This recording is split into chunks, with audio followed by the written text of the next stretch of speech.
Hey everyone, this is Christopher Luxon, the former CEO of Air New Zealand. This is John Lee Dumas, the founder and host of Entrepreneurs on Fire. This is Tracy Ibarra. I'm in Executive Solutions at Dell Technologies. This is Travis Chappell, founder of Build Your Network. If you are wanting to learn how to embrace change, To navigate through disruption as a leader, then listen to the Leadership is Changing podcast. The Leadership is Changing podcast. the Leadership is Changing podcast with my good friend, my very good friend, Dennis Giannoutsos. Welcome to Leadership is Changing. Each week, we and our guests provide information and insights through exploring leading change. This is taking your leadership to another level by finding the balance between executive excellence and personal well-being through stories that inspire real change. It's time to adapt in our fast-moving world when leadership is changing with your host, Dennis Giannoutsos. Hey, welcome to the show, Leadership is Changing. What we as leaders know to be true is that change is constant. Leaders everywhere confront similar obstacles because people are people, but everywhere you go, leaders are overwhelmed, disrupted, and under pressure. They run from email to email, meeting to meeting. Many leaders are not changing quick enough, which means they run the risk of becoming irrelevant and being left behind. The purpose of the show is taking our listeners' leadership to another level by finding their balance between executive excellence and personal well-being through stories that inspire real change. I believe we don't have enough effective leaders in the world today, and if we can get the leaders to step up and lead change, then they can inspire real change. Hey listeners, it's now time to adapt in our fast-moving world, and I want to welcome you to today's Ask Dennis episode, which is a freestyle episode that I do once a week. I'm asked a question by our listeners, or I share my thoughts, insights, and experiences from working with leaders around the globe. Hey listeners, welcome. And I want to also remind you about our Facebook group, which is called Leadership is Changing. It's a community of people who get together and we can talk about various topics, and really like you to come along and join the group there. So feel free to do that, which is really, really cool. All right, today's session, I have a question that's come in from a guy called Gary Lynn, and Gary is based in New Zealand. And Gary's asked a question along the lines of, how do you handle or how do you work with somebody who is content in what they do in their daily job? They're not interested in being promoted. They're happy what they're doing, but then you notice that their performance starts to drop off. So what do you do? Well, it's an actually interesting question there, Gary, because the thing here is, why do you have to do anything about it? Do we? Maybe we do. And so let's talk about this today, team. And so I'm going to share my thoughts and just step you through different areas to think about, because this could be somebody that you know in your organization. This could be somebody who's in your organization or in your team, and various people around the team or in the team may be getting frustrated by this person because the person is not actually pulling their weight. And what happens here is that as people start to get frustrated, various things happen. Dynamics in the team change, culture in the team may change, and then you may get some people who vote with their feet and leave the organization. The problem is they tend to be the good ones that leave, and that's not what you always want. So let's talk about somebody who is content in what they're doing, may not want to get promoted, but just happy with what they're doing. Let's talk about that first, and then we'll talk about somebody who's not performing. Well, if somebody's content in what they're doing, and they're happy, and they don't want to be promoted, and they're just doing things on a daily basis, well, then good on them.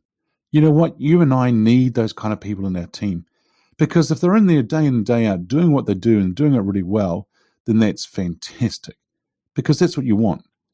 Now, on the other hand, if you've got people in your organization who are like that, they're not performing and their performance is starting to drop off or has dropped off, then that's not a good scenario.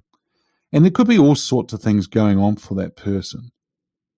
One could be that up front, they're saying they're happy in what they do and they're content. But are they really? And the thing here is, for us as leaders, for us as working with these kind of people, we need to start to understand more and be with them. And maybe what we call in the coaching scenario, peel back the onion layer by layer to understand what's going on for that person. See, I believe that not everyone goes to work Well, I believe people in full stop don't go to work to do a bad job. But, there are a group of people who do go and do things and they're not always performing well.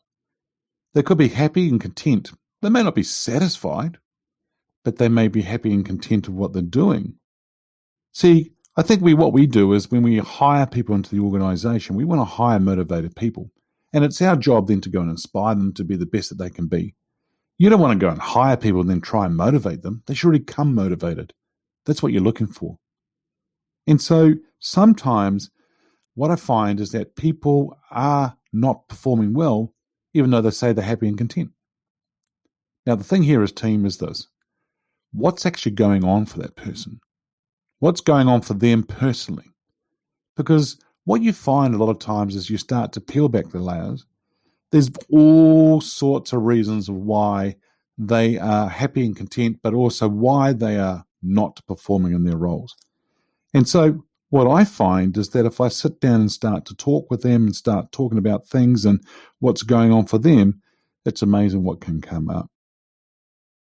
There might be certain things happening in their life, their personal life, that we don't know about. And so we need to understand a little bit more about what's going on. And you know what? You'll notice there are some telltale signs of telling you what's going on for somebody. They might be more absent from work. In other words, they're having a lot more sick days, calling and not turning up. Number two, they could be not actually going out there and meeting deadlines, targets, or goals. There might be somebody who's snapping at others and is just not happy with their certain things, even though they're content in what they're doing in their job. The question here for me is, if somebody is content and happy, but is not performing well, then are they comfortable? Or are they too comfortable in what they're doing? So these are all the sorts of questions that we're going to ask ourselves. Because I've noticed people, in various roles that I've done, and I've gone and see them, and some of them sit at their desks. Now, I could take an example of salespeople, right? They're out there, they've been paid some big, big bucks to be some senior salespeople, but day in, day out, they're sitting at their desk. And if you look at it, you go, well, wait a sec, shouldn't they be out there talking to customers? Shouldn't they be out there in front of people trying to sell and actually out there selling? Because sitting behind the desk, that's not actually going to get the sale. Then you have to ask yourself, what's going on here? Are they comfortable? Do they actually have some goals, some targets, some deadlines to actually follow? Are they getting the mentoring and coaching that they might need to help them move through things? Are they learning new things and they've been given new challenges to focus on to help them move forward as well? Are they coming up with maybe some creative ideas, but then it's getting what we call poo-pooed or just pushed to the side and not being heard? What I find is that a lot of people want to be heard. And as you listen to a lot of these episodes that I have on this podcast, Leadership is Changing, there is that common theme that's coming through. People want to be heard. And if they're not being heard, they will clam up. They may not perform well. They'll be happy and content what they're doing, but just leave me alone. I just want to get on with my daytime job. Pay packets coming in week to week, month to month. But then they're not performing. Then for an organization, actually, are we getting the best as we can out of them? Are they bringing their A game to the table? Probably not. The other thing too is, how are we working with them as a leader? What are we doing to help them multiply and do well? Because you see, the thing is, what I find is that a lot of people who don't understand their purpose in life, or don't understand their purpose in their role in particular, and what they do on a daily basis and how that helps the big picture, they are people who struggle. They are people who will tend to not perform well. Now, look, I've seen many, many examples whereby somebody is not performing well. They really, they're content with what they're doing, they're happy, but they're not performing. And we take them out of that team and we get them to do either a different role or we put them with a different leader. And it could be a combination of those two things as well. So they still could do the same role, but under a different leader, or we go and get them to do a different role, but under a different leader. What happens? It's amazing to see some of them, how they just take off. They fly. They soar. They are out there making a difference. And you're like, what's happened here? What's been the difference? And for a lot of them, it's just a different environment. It's just a different personality. There's nothing wrong with the previous leader and that person. It's not their fault. Sometimes the chemistry isn't there. Sometimes it's just finding them to have into another team where the chemistry is right. But I've seen it time and time again. And when you do give that opportunity to that person to go and do something else, it's amazing. But then I've seen on the other side too, where people have been written off because they haven't performed. They are content and happy, but they're not interested in being promoted. And so people write them off. Go, okay, well, then we don't need to invest in them. Well, I think we do. And then there's the old saying, right, with the CEO and the CFO is going, why are we investing in these people? And then they go and leave. CEO goes, well, what happens if we don't invest in them and they stay? And that's a prime example. So are we investing in our people? Are we helping them? You see, the thing here is that what I find is that as you help people work towards the bigger picture, that's really, really important and really, really quite interesting to do. And so, team, what I'm going to share with you today is the fact that we need to start thinking about what we can do to help these people. But first of all, you need to understand what's going on for them. Now, they may not open up to you. They may open up to some other people, but we've got to find out what's going on for them. You've heard the saying whereby you can take a horse to water, but you can't make them drink.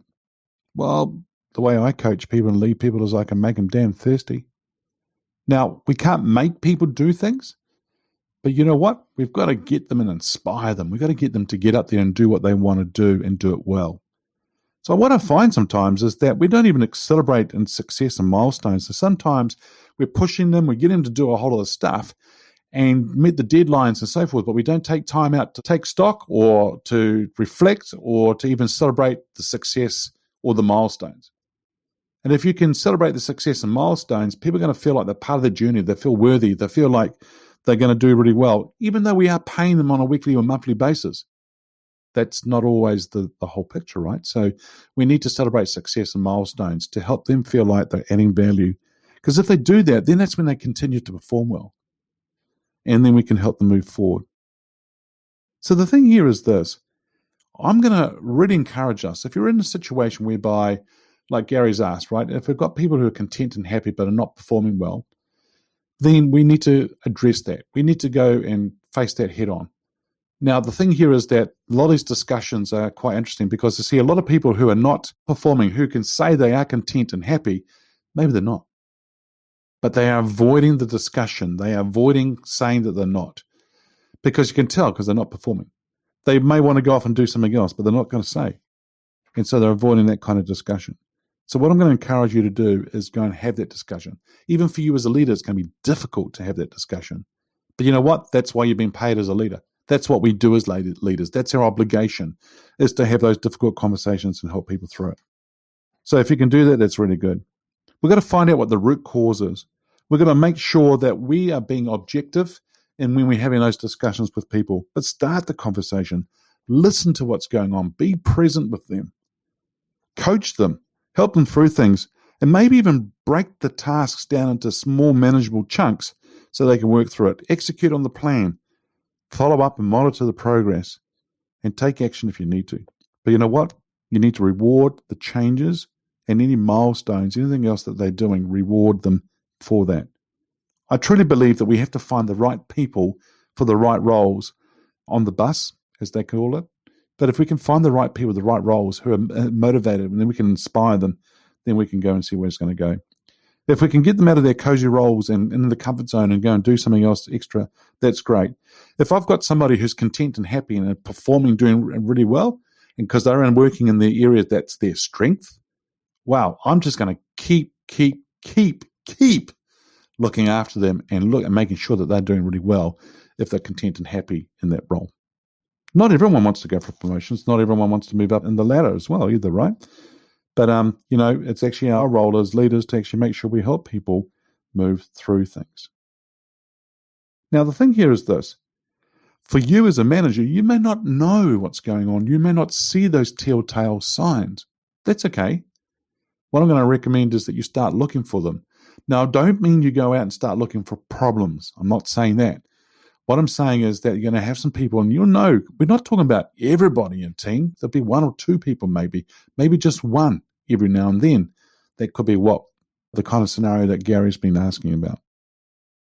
So if they're not right, then they're not right. Then you need to have those discussions. But let's find somewhere that is right for them. There's been other people that I've worked with whereby, and I've seen them in the scenario whereby, yes, they've done their daytime job and they're content and happy, but it's just not fully there. They're performing, but then you talk to them more about what their actual passion is. In fact, what is their purpose? And once you understand that, and you can find them another role within the organization, and they do that and they take off, it's a beautiful thing to see. It's a beautiful thing to experience. Because when you start seeing people do that and they're performing really well, they are not just content and happy. They are very happy. And that's where you want to get to, team. You want them to help out. Because the other thing too, as I said before, if you don't address it, you're going to have team members who get frustrated. People will want to leave. And that starts to build resentment within the team. So, address it. If that is happening in your organization, find out the root cause, find out what's going on, and then step back, team, and start thinking about what kind of changes, what kind of things you might need to do to help that person, help the team move them forward, and then help the organization move forward too. Because I believe that we can actually change things, we can help things along. And I'm talking about people who are content and happy but not performing. If they're content and happy performing, great. That's awesome. So Gary, I hope that actually helps you understand that, it's really up to us as leaders to help things through. We can't always fix everybody. We can't always be there for everybody and be everything to everybody. We can't always make sure that it's going to be all okay. Sometimes it is chemistry. Sometimes it is personality. Sometimes it is whatever's going on. Let's just see and understand what's going on so then we can resolve it and start to move toward that. Hey team, if there's anything I can do to help you in relation to scenarios like that, sometimes it just needs a coaching conversation. Sometimes it just needs a conversation for you as a leader to come to somebody like me and just talk it through and start looking at different scenarios. And so feel free to always reach out to me. You can send me a message on a private message on social media, or go to my website, leadingchangepartners.com, and go into the contact and send me a message that way as well. All right, once again, team, hey, just check out our Facebook group, Leadership is Changing. Great community for you to join. Some really, really cool people there, and you'd love to see you join that team and that group and that community, the tribe of Leadership is Changing. So I look forward to seeing you there. Hey, Gary, thank you so much for your question this week, and it's a real pleasure to see that coming through. And so Gary actually asked that question in the actual Facebook group, Leadership is Changing. And so I said to him I would do this on the Ask Dennis episode, and here it is, team. So it's great. Hey, listeners, thanks for joining us on today's call. What we as listeners know to be true is that change is constant. Change is incredibly scary, especially with the unknown and the unfamiliar territory. Hey, it's time to adapt in our fast-moving world when leadership is changing. Listeners, look out for the episodes as they're being released. Download them, have a review, put a rating. Love to see those come through. Feel free to share this with your network, your family, your friends, people that you think will actually benefit a lot from the podcast Leadership is Changing. If there's any feedback you'd like to give me about the show, or if there's any questions you would like me to ask my guests as I interview them, or if there's a question you have for me on the Ask Dennis episode, feel free to send me an email, dennis@leadingchangepartners.com. All right, and until next time, we'll talk again soon. Thanks for joining today. Bye for now. Thank you for listening to this episode of Leadership is Changing with your host, Dennis Giannoutsas. Each week, we and our guests provide information and insights through exploring leading change, inspiring executives and leaders to adapt and lead a bigger game in a fast-moving world.